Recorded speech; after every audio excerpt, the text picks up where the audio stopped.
할렐루야. 아주 유명한 분이 했던 말인데, 죽기 전에 했던 말인데 누가 했는지 한번 알아맞혀 보시기 바랍니다. 블루투스 너마저도, 블루투스 너마저도. 누가 했을까요? 줄리어스 시저가 했던 말이죠. 곤모술수가 난무한 삶을 살았던 삶이었어요. 근데 자기의 가장 최측근, 믿었던 춘복이었는데 그 사람도 자기를 배반한 거예요. 그래서 블루투스 너마저도 줄리어스 시저가 어떤 삶을 살았고 어떤 환경에서 살았는지를 극단적으로 보여주는 말이죠. 또 한번 알아맞혀 보시기 바랍니다. 내가 보니까 앞으로 미국이 득세할 것 같으니 너는 친미파가 되거라. 누가 했을까요? 누가 했을 것 같아요? 이완용이 했다고 합니다. 정미 7조약을 설명해서 행정권을 일제 넘겼습니다. 기후각서를 교환해서 사법권을 넘겼고, 그 다음에 1910년도에는 한일합방을 주도해가지고 완전히 그냥 나라를 일본에 넘겼죠. 그리고 그 후에 창씨개명을 했고, 결국 그 덕에 이완용은 총독부 부의장까지 올라갔죠. 이게 일본인이 아니라 식민 통치를 받는 사람으로서 올라갈 수 있는 데까지 올라간 거예요. 득세한 거죠. 득세. 일본이 득세하는 동안에 자기도 득세한 거예요. 원래 이완용은 친미주의자였어요. 그런데 러시아가 막 밀고 내려왔잖아요. 우리 쪽에 막 주도권. 그래서 친노로 돌아섰는데 또 일본이 밑에서 밀고 오니까 친일이 된 거예요. 그런데 자기가 또 이제 쫙 이렇게 세계 정서를 이제 조망해 보니까 미국이 막 이렇게 세계적으로 뜬 거예요. 그래서 죽으면서 자기 자식한테 앞으로 미국이 득세할 것 같으니까 친미파가 되라. 자, 그 죽으면서 한 말이지만 이완용의 삶이 그대로 들어가 있죠. 오늘 애플이 있도록 한 스티븐 잡스, 이분 암으로 투병하다가 세상을 떠났는데 병상에서 그렇게 말을 했다고 합니다. 나는 물질로 성공한 사람이고 돈으로 할 수 있는 것을 다 했지만 나는 실패한 사람이다. 인간관계 그리고 가정생활 실패했다. 이 시점에서 내 인생을 돌아보면 중요한 것은 많은 부가 아니라 베풀고 사랑하는 것이다. 그래서 내 인생은 실패다. 참 너무 아쉽죠. 좀 빨리 깨달았으면, 좀 기회가 있을 때 이걸 깨달았으면 좀 멋지게 살았을 텐데 너무 늦게 깨달은 것 같아요. 그러니까 이 말 속에도 잡스가 어떤 삶을 추구하면서 살았는지 잘 드러나 있죠.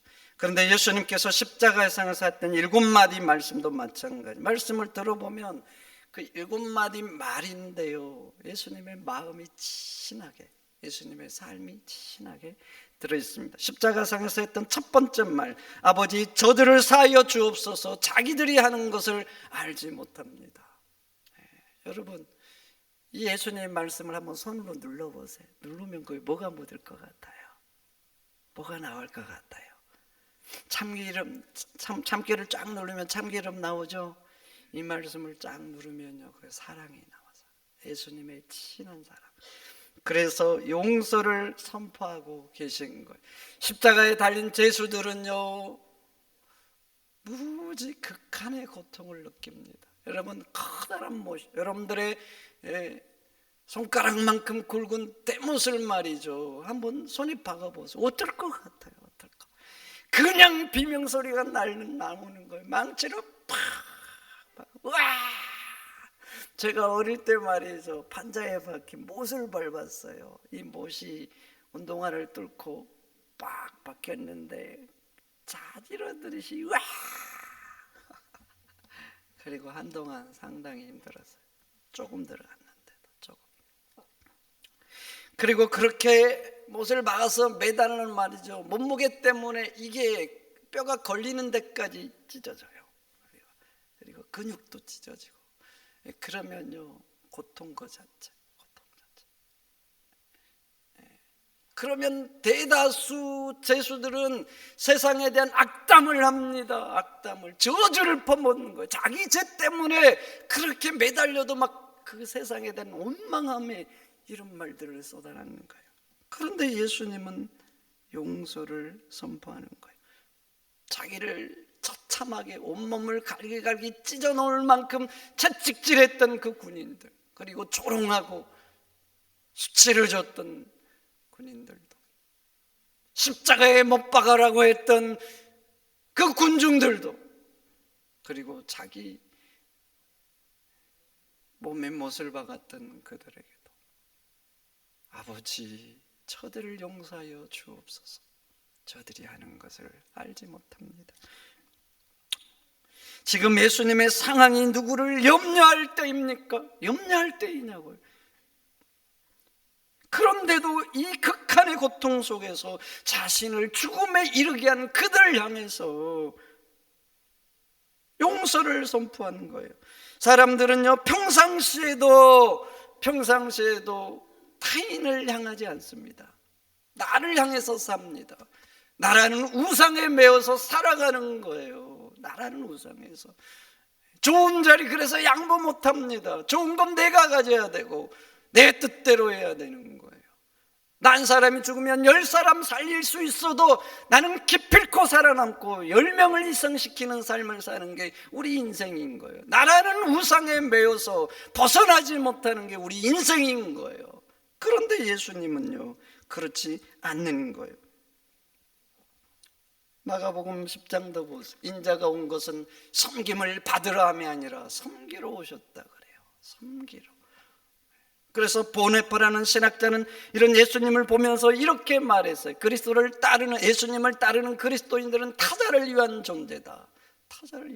나를 위한 존재가 아니라 다른 사람을 위한 존재라는 거예요. 왜냐하면 예수님이 그렇게 사셨다는 거예요. 예수님이, 그러니까 그를 따르는 그리스도인들은 마땅히 그런 존재가 돼야 된다, 이렇게 말을 하는 것입니다. 그리고 오늘 본문도 마찬가지죠. 극한의 상황이잖아요. 극한의 상황. 그리고 모욕하고 고통을 주고 죽음에 이르게 하는 자들인데 예수님은 나를 아니라 그들을 지금 생각하고 있는 거예요. 그래서 말한 거예요. 아버지, 저들을 용서해 달라고. 원수의 집안이 있었어요. 근데 아들과 딸이 서로 사랑하게 된 거예요. 아가씨가 남자에게 말해서 나를 정말 사랑하냐고, 나를 정말 사랑하면 증명하라고. 당신 아버지의 심장을 가져오라고. 그러면 나를 사랑한 줄 알겠다. 사랑의 눈먼 이 총각은요, 아버지를 죽이고 심장을 꺼냈어요.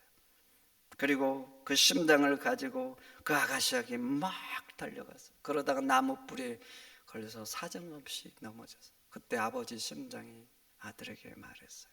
아들아, 어디 다친 데 없느냐? 아들아, 어디 다친 데 없느냐? 자기 아버지를 죽인 거예요. 이런 불효막심한 인간 말죠. 그런데 지금은요, 그 아버지는 그 아들을 생각하는 거예요. 그때 아들이 정신이 번쩍 들었어요. 내가 잘못했구나. 그런데 지금 예수님이 이 아버지처럼 그러고 계신 거예요. 이런 예수님의 모습을 지켜본 사람들의 마음이 어땠을까요? 도대체 어땠을까요? 저주를 쏟아내야 되는데 사랑을 지금 쏟아내잖아요. 악담을 해야 되는 거예요. 그런데 용서를 말하고 있어요.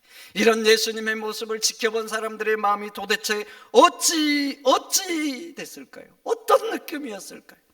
제가 학교 다니면서 고등학교 때 제일 기억나는 애가 있어요. 바로 재영이라는 애예요. 무슨 일 때문인지 모르는데 같은 반 한 애가 재영이한테 와서 따구를 산적없이 쳤어요. 그리고 씩씩거리고. 재영이가 참더라고요. 그러니까 또 한 대를 팍 쳤습니다.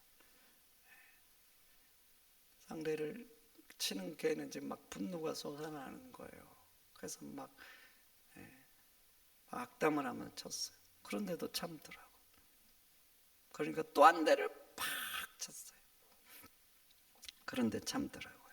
참아. 여러분, 힘이 없어서 참은 게 아니었어요. 덩치도 컸고 키도 컸어요. 그래서 맨 뒷줄에 앉았어요. 힘으로는 해볼 만한데 참더라고. 그렇게 세대를 치고 아무 반응을 안 하니까 시기석거리고 나가버리더라고. 근데 그 일이 저한테는 참으로 인상적이었어요. 참으로. 그리고 가슴 깊이 새겨졌어요. 제가 고등학교 친구 중에 딱 한 명 만나라 그러면 얘 만나겠어요. 인간은 악하죠, 악해. 그래서 악으로 자극을 주면요, 그 속에 있는 악이 폭발합니다. 여러분, 그래서 악으로 자극을 하면 절대 안 돼요. 악으로 자극하면 돌아오는 세기가 10배 이상 돌아온다는 걸 알고 자극을 해야 돼요. 왜냐하면 악하기 때문에 악이 다가가면 악이 폭발해, 내 속에 있는. 그래서 뭐 선으로 반응한다, 감정 절대 동의 안 합니다. 사랑으로 반응한다, 본능 거부합니다. 차라리 온수로 지내라, 이렇게 본능은 요구하죠. 그러니까 이게 감정이나 우리의 본능으로는 선과 사랑으로 반응을 못해요. 뭘로 해야 되냐? 믿음으로 하는 거예요. 그래서 이건 감정과 본능의 차원이 아니라 믿음의 차원인 거예요. 믿음의 차원. 그렇게 어려운 거예요. 근데 재용이는 참더라고. 참어. 그래서 저한테 깊이 그게가 마음에 새겨진 거예요. 그런데 예수님 한번 봐보세요. 뺨을 맞는 차원이 아니잖아요. 가시관을 씌워서 홍포를 입히고 군인들이 조롱하잖아요. 조롱. 너가 유대인의 왕이냐? 채찍질. 만신창이가 되도록 채찍질. 살점이 터지고. 그래서 예수님이 십자가를 지고 갈 수가 없었어요. 이미 몸이 만신창이가 되고. 그래서 예수님이 몇 시간 매달려 있지 못하고 죽으신 거예요. 이미 몸이 초토화된 거예요. 사실은 십자가에 매달려 놓으면요, 한 3, 4일 가요. 3, 4일. 근데 예수님이 이미 초토화가 된 거예요. 그렇게 고통을 주면서 조롱하면서 수치를 주었던 그들. 그런데 그들에게 용서를 선포한 거예요. 그러니 그것을 듣고 본 사람들의 마음이 어땠을 것 같아요? 이 십자가형을 책임졌던 사람이 백부장이잖아요. 그런데 이 백부장 봐보세요. 예수님 앞에 돌아섰어요. 십자가형이 끝나가면서 예수님 편에 돌아선 거예요. 이 백부장은요, 십자가형을 진행시켰던 책임자예요. 예수님을 모독하고 채찍질하고 못을 받게 하고 이걸 진행시켰던 책임자. 그리고 수많은 사람들을 아마 십자가형을 진행시켰을 거예요. 이 백부장 아마 그렇게 생각했겠죠. 이런 인간들은 죽어 마땅하다고 아마 십자가형을 진행하면서 그렇게 했을 거예요. 그런데 이 백부장은 이상하게 예수님을 십자가에 매달고는 예수님 편으로 돌아왔어요. 그래서 47절 이렇게 말하죠. 백부장이 그 된 일을 보고 하나님께 영광을 돌려 이르되 이 사람은 정령 의인이었도다. 여러분, 도대체 왜 이 백부장이 전에는 그렇게 채찍질하고 모욕하고 조롱했잖아요.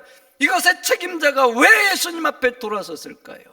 왜 이렇게 고백했을까요? 만약에 예수님이 십자가상에서 울분을 토하고 저주를 쏟아냈다면 그랬을까요? 아마 똑같이 그랬다면 생각을, 이 인간 죽어 마땅하다고 이렇게 생각했겠죠. 그런데 백부장은 이 사람은 정령 의인이었다고 고백한 거예요. 여러분, 백부장뿐이 아닙니다. 그 다음 절 48절도 보세요. 이를 구경하려 모인 무리들도 그 된 일을 보고 다 가슴을 치며 돌아가고, 가슴을 치고 돌아갔다는 것. 도대체 왜 구경했던 사람들이 가슴을 치면서 돌아갔을까요? 그 중에는요, 예수님을 십자가에 못 박아라, 십자가에 못 박아라 앞장서서 외쳤던 사람들도 있었을 거예요. 그런데 왜 그들이 가슴을 치면서 돌아갔을까요? 도대체 왜 했을 거라고요? 예수님이 십자가에서 달린 그것을 보면서 느낀 거예요. 야, 지금 뭐가 잘못됐구나. 내가 잘못했구나. 이런 분을 내가 십자가에 못 박아라고 외쳤으니 지금 잘못됐구나. 그래서 저기 가슴을 치고 돌아간 거예요.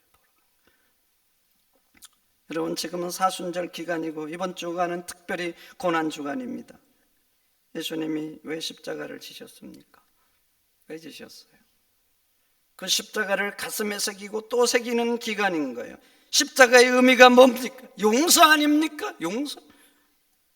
나같이 약한 인간을 십자가의 보혈의 피로 덮은 거예요. 십자가는 그건 거예요. 십자가로, 그리고 나를 용서하고 하나님 자녀 삼고 십자가로 천국을 선물로 주고 그 십자가로 하나님의 상속자 되게 한 거예요. 그래서 십자가는 하나님의 가슴 아픈 사랑이에요. 그 독생자를 희생하고 우리를 자녀 삼고 구원한 가슴 저미는 용서의 사건인 거예요. 그러니 여러분도 이 고난주간 품지 못한 사람이 있으면 십자가로 품으시기를 축원드립니다. 아직도 용서 못한 사람이 있습니까? 십자가에 달린 예수님을 한번 쳐다보세요. 십자가 앞에 와서 주님을 묵상해 보라고요. 그리고 십자가로 용서하시기를 축원드립니다. 그렇게 하는 것이 나를 위하여 십자가를 지신 예수님께 천만분의 1이라도 은혜를 갚는 거예요. 또 그렇게 할 때 예수님이 기뻐하시죠. 너가 나를 본받는구나. 내가 너를 위하여 십자가에 죽는 게 헛된 게 아니었구나. 예수님이 오히려 우리에게 고마워하시죠. 그러니 성도 여러분, 십자가를 품고 십자가로 용서하고 십자가로 사랑하는 여러분들이 되시기를 축원드립니다. 하나님 감사합니다. 나를 위하여 지신 그 십자가, 그 십자가를 보면서 나도 예수님을 따라가고 예수님처럼 품고 용서하고 사랑하는 저희들이 되도록 붙잡아 주옵소서. 예수님의 이름으로 기도하옵나이다. 아멘.